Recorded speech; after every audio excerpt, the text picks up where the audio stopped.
मैं आज आप लोगों को क्लास 9 के लिए सब्जेक्ट हिंदी से क्षितिज का पाठ है 2 बैलों की कथा का अध्यापन कराने जा रही हूँ। इस पाठ के लेखक हैं मुंशी प्रेमचंद जी। मुंशी प्रेमचंद का जन्म वाराणसी के निकट लम्ही गांव में हुआ था और इनका जन्म 31 जुलाई सन 1880 को हुआ। इन्होंने अपने जीवन में काफ़ी संघर्ष किया। तत्पश्चात इन्होंने बहुत कठिनाइयों का सामना करते हुए अपने लेखनी को कायम रखा। इनकी मृत्यु 8 अक्टूबर सन 1936 को हुई। मुंशी प्रेमचंद हिंदी जगत के काफी सर्वश्रेष्ठ रचनाकारों में आते हैं। इनकी प्रमुख रचनाएं हैं प्रेमाश्रम, सेवा सदन, रंगभूमि, कायाकल्प, निर्मला, गबन, कर्मभूमि, गोदान इनके प्रमुख उपन्यास हैं। इसके पश्चात इन्होंने करबला और प्रेम की बेदी नामक नाटक भी लिखे हैं, जिनका कि आज हम जिन भी रचनाओं की इन्होंने रचना की है उनका हम अध्ययन आज भी बहुत ही रोचक ढंग से करते हैं। इस जो हमारा शीर्षक है हिंदी का 2 बैलों की कथा, इस पाठ के माध्यम से लेखक यह बताना चाहते हैं कि जो हमारा जो देश है, एक भारतवर्ष है, एक कृषि प्रधान देश है और इस देश में एक कृषक और उसका संबंध पशुओं के साथ है किस तरह का भावनात्मक होता है, इसे इस पाठ में बखूबी बताया गया है। और उन्होंने यह भी बताया है कि स्वतंत्रता सहज ही प्राप्त हमें नहीं होती है, इसे प्राप्त करने के लिए हमें संघर्ष करना पड़ता है। इसके लिए हमें काफी जीवन में संकटों और मुसीबतों का सामना करना पड़ता है, तब जाकर यह हमें प्राप्त होती है।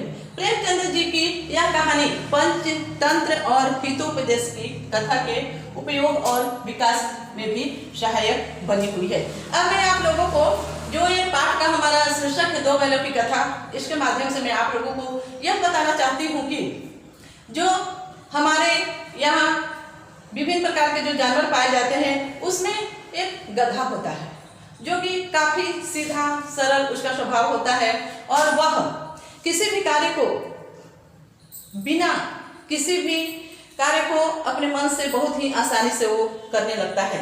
उसका विरोध करने की क्षमता उसमें नहीं होती है, इसी कारण उसे गधा कहा जाता है। एक गधे की जो उपमा है वो संत महात्माओं ऋषि मुनियों से भी की गई है। क्यों की गई है? क्योंकि जो संत महात्मा होते हैं उन्हें ना तो दुख की ही चिंता होती है, ना ही सुख के आने पर वो हर्षित होते हैं। उसी प्रकार गधा भी है। हाँ, ऐसा कहा जाता है कि वैशाख के महीने में गधा थोड़ा हर्षित आनंदित रहता है। और गधे से जो छोटा होता है जानवर वो होता है बैल। बैल को भी हम लोग गधे का बड़ा भाई समझते हैं बैल, लेकिन फिर भी जो बैल है वह विरोध करने की क्षमता रखता है, लेकिन गधा ऐसा नहीं करता है। तो इसी पाठ के संदर्भ में मैं बताना चाहती हूँ कि इस पाठ के अंतर्गत एक किसान है जिसका नाम है झूरी।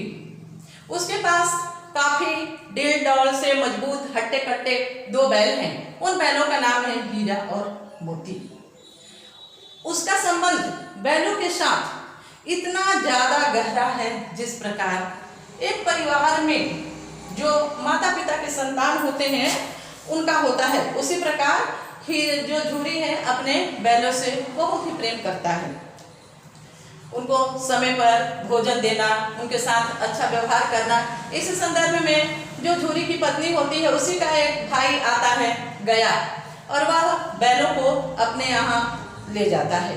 ले जाने के पश्चात जितना आनंद से यहाँ पर झूरी उन बैलों को रखता था वहाँ उन्हें आनंद की प्राप्ति नहीं होती है। जैसे ही ले जाता है झूरी उन बैलों जैसे ही गया उन बैलों को ले जाता है, ले जाकर उन्हें नाद पर बांध देता है और सूखा भूसा डाल देता है। अब हीरा और मोती कहाँ इतने आनंद से इतने स्वादिष्ट भोजन किया करते थे, अब उन्हें सूखा भोजन कहाँ से ग्रास के नीचे उतरे।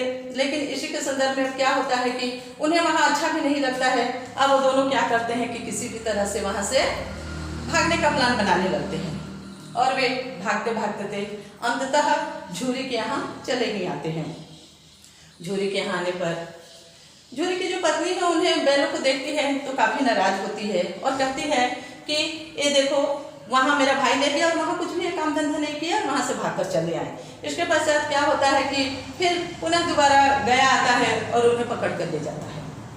इस बार बैल सोचते हैं कि हम लोग इसके अब बहकावे में या इसके हम लोग किसी भी कीमत पर नहीं रहेंगे।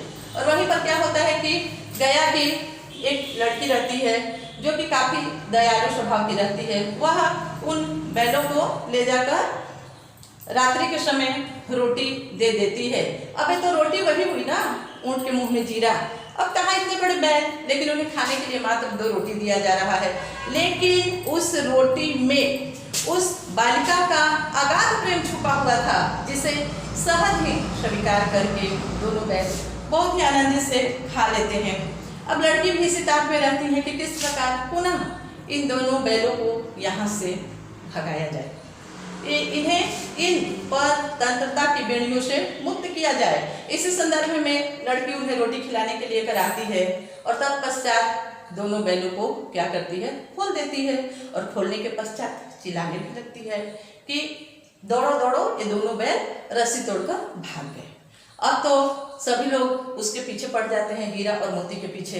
लेकिन क्या होता है अंततः कि दोनों भाग जाते हैं और भागते भागते काफी दूर निकल जाते हैं, अनजान जगह, अनजान गांव। जहां के पहुंचने के पश्चात अब ये दोनों सोचते हैं कि अरे हम लोग तो अब ऐसे जगह में आ गए हैं जहां हमारा कोई भी परिचित नहीं है। तत्पश्चात क्या होता है कि वहीं पर एक मटर की खेत रहती है, जिसमें जाकर ये दोनों बैल जो है अपना मटर खाना शुरू कर देते हैं। उसी समय क्या होता है कि एक सांड भी उधर से चला आता है, जो कि वो भी शरीर से काफी हट्टा कट्टा और मजबूत था। अब उन सांड को आता देखकर हीरा मोती भी आश्चर्य में पड़ जाते हैं। अब तो सोचते हैं कि इसके साथ तो हमें लड़ाई करना ही पड़ेगा, मल्लयुद्ध तो करना ही पड़ेगी। अब देखा जाए क्या होता है। तत्पश्चात क्या करते हैं कि हीरा और मोती दोनों सांड से भिड़ जाते हैं और अंततः किसी भी प्रकार लड़ते लड़ते सांड को पराजित कर देते हैं। पराजित करने के पश्चात तत्पश्चात क्या होता है कि कुछ लोग हाथ में डंडे वगैरह लिए हुए वहां उन दोनों बैलों को घेर लेते हैं और तत्पश्चात इन्हें ले जाकर कांदी हाउस में डाल देते हैं। कांदी हाउस किसे कहते हैं बच्चों? कांदी हाउस से तात्पर्य है कि जहाँ एक ऐसा स्थान होता है जहाँ की जो आवारा पशु होते हैं, जिसका मालिक नहीं होता है, ऐसे जानवरों को ले जाकर वहां डाल दिया जाता है। तत्पश्चात अब तो जैसे ही वो दोनों जाते हैं, उन लोग झोरे के यहाँ जो दोनों बैल थे हीरा मोती, वहां तो उन्हें खाने पीने के लिए कुछ मिल भी जाता था, सूखा भोसा ही सही। लेकिन वहां पहुंचने के पश्चात उन्हें ये भी नसीब नहीं होता है। अब तो उन्हें सभी जानवरों जैसे कि हो गई बकरियां थी, वहां पर गधे थे और विभिन्न प्रकार के जानवर थे, उन जानवरों के साथ इन्हें भी बांध दिया जाता है। और बांधने के पश्चात अब क्या होता है, सूखा भोजन भी नहीं से नसीब होता, सूखा भूसा भी नहीं डाला जाता है। अब तो भूख है, भूख तो सबको व्याकुल करती है। अब हीरा मोती को भी भूख लगती है। अब क्या किया जाए भाई? उस समय तो अब वहाँ की जो मिट्टी की दीवार होती है वो काफी नमकीन हो गई थी। उसको क्या करते हैं कि अपने जीभ से चटना शुरू कर देते हैं। अब हीरा मोती इतने ताकतवर बैल, झूरी के यहाँ इतने आनंद से रहने वाले, तरह तरह के स्वादिष्ट खरी हुआ, भूसा हुआ, अनाज हुआ, इनका सेवन करने वाले, अब क्या उन्हें अच्छा लगेगा बच्चों? वहाँ बिल्कुल नहीं लगेगा। तत्पश्चात क्या होता है कि अब हीरा मोती प्लान बनाते हैं कि हमें किसी भी तरह इस कांदी हाउस से बाहर जाना है। हम तो जाएंगे ही और साथ में जितने भी यहाँ जो भी जानवर कैद हैं उन्हें भी मुक्त करेंगे। इसके लिए क्या करते हैं कि अब जोर लगाना शुरू कर देते हैं और तत्पश्चात वो क्या करते हैं, दीवार को तोड़ते हैं और भी सभी जानवरों को निकाल देते हैं वहां से। लेकिन बेचारा गधा तो गधा ही ठहरा, सभी जानवर भाग जाते हैं, लेकिन गधा बेचारा वहीं खड़ा रहता है, वो जाता ही नहीं है। इसी से तो उससे गधा कहा गया है कि मौके को देखकर उसका फायदा भी नहीं उठाता है। तत्पश्चात जो कांदी हाउस के मालिक रहते हैं वहां पर चले आते हैं और इन्हें फिर से पकड़ लिया जाता है। अब बेचारे को भोजन तो दिया नहीं जाता है। क्या करते हैं, ऐसी स्थिति में ये जो दोनों जानवर थे काफी कमजोर हो जाते हैं। उसी दौरान एक आता है, एक दढ़ियल व्यक्ति अब आता है। दढ़ियल व्यक्ति आने के पश्चात क्या करता है कि अब हीरा मोती की नीलामी की जाती है और वही दढ़ियल व्यक्ति, जिसे हम कसाई भी कहते हैं, हीरा मोती को अपने साथ लेकर जाने लगता है। और हीरा मोती भी इस बात को अच्छी तरह से भाप जाते हैं कि अब उनका जो है प्राण है, जो जीवन है, अब संकट में है। किसी भी तरह इस दढ़ियल व्यक्ति से हमें अपने आप को स्वतंत्र कराना है, पीछा छुड़ाना है। तत्पश्चात दोनों क्या करते हैं, अब उस व्यक्ति को, अरे हाथी हाथी हाथी ही रहता है, चाहे वो कितना भी कमजोर क्यों ना हो जाए। उसी प्रकार जो हीरा मोती थे, इनकी अंतरात्मा इन्हें आवाज देती है कि भले हम शरीर से कमजोर हो गए लेकिन हमारी आत्मा कमजोर नहीं हुई है। तत्पश्चात बच्चों क्या करते हैं कि दोनों उस व्यक्ति से भिड़ जाते हैं और उसके हाथ नहीं आते हैं, उसके हाथ से रस्सी छुड़ा कर भागने लगते हैं। तत्पश्चात भागते भागते अब ये दोनों पुनः झूरी के यहाँ पहुंच जाते हैं। अब जैसे ही झूरी के यहाँ पहुंचते हैं वैसे झूरी भी वहाँ आनंदित हो जाता है।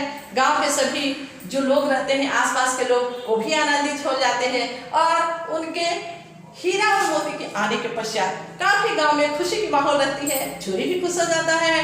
तो इस पाठ से हमें यही शिक्षा मिलती है कि यदि हीरा और मोती अपने जीवन में इतना संघर्ष नहीं किए रहते तो क्या उन्हें आजादी मिलती।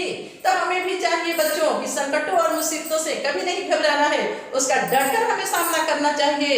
एक जानवर होकर यह पाठ हमें यही सिखाती है कि जब एक जानवर, मूक जानवर होकर जब ऐसा कर सकता है तो हम तो इंसान हैं, हम लोग क्यों नहीं कर सकते हैं। और इस पाठ में कुछ मुहावरे भी आए हैं, जिसका जैसे कि 9 2 11 हो जाना अर्थात भाग जाना, दांतों पसीना आना अर्थात कठिन परिश्रम करना, और भी बहुत सारी बातें हैं। भाईचारा आपस में मिलजुल कर रखना।